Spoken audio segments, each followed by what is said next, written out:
just go around the room. So akiaria na andĩki a mohoro thutha wa kũhingũra gĩikaro kĩa anyiti itemi rũhonge-inĩ rũrũ, mwandĩki mũkaru thĩinĩ wa ministry ya ũgitĩri Raymond Omolo ambĩrĩirie na kuuga ngucanio-inĩ cia kĩndũrĩrĩ gũkũ bũrũri-inĩ ihutĩtie kaunti 13 iria ikoretwo ikĩandĩkithia riboti cia haro irakuruhania matharaita na ndũrĩrĩ gũkanĩrĩra.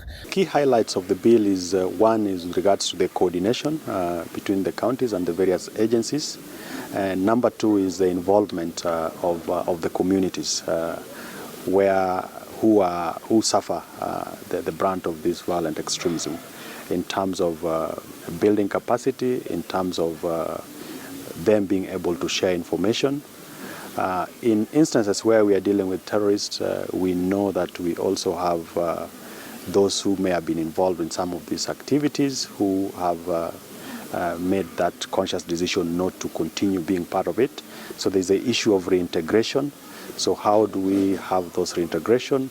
How do we have programs that would also empower the youths and women in terms of livelihood, so that then getting involved in violent extremism does not become attractive. Kũringana na Omolo, tharĩkĩra cia itoi icigo-inĩ cia gĩcũa-inĩ na rũgongo rwa bũrũri nĩ icokete thĩ, ona gũtuĩka maobitha a ũgitĩri marĩ cemba kũmũrĩka ciĩko ta ici na makĩria rĩrĩ bũrũri werekeire mambura ma thigũkũ. But the call to Kenyans is that as we get into the festive period, we just need to be careful, and we need to work closely with our security officers whenever we see or we suspect that there are elements that might jeopardize the security of Kenyans.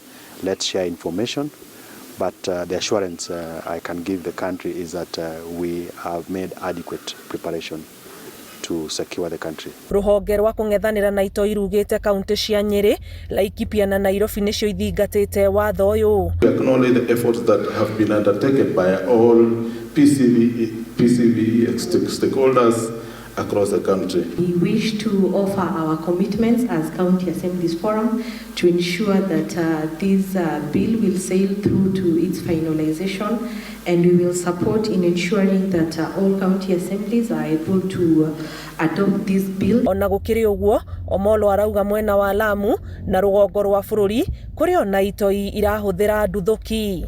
Ngĩribotera Inooro TV, njĩtagwo Anĩ Ngigĩ wa Nyamũ.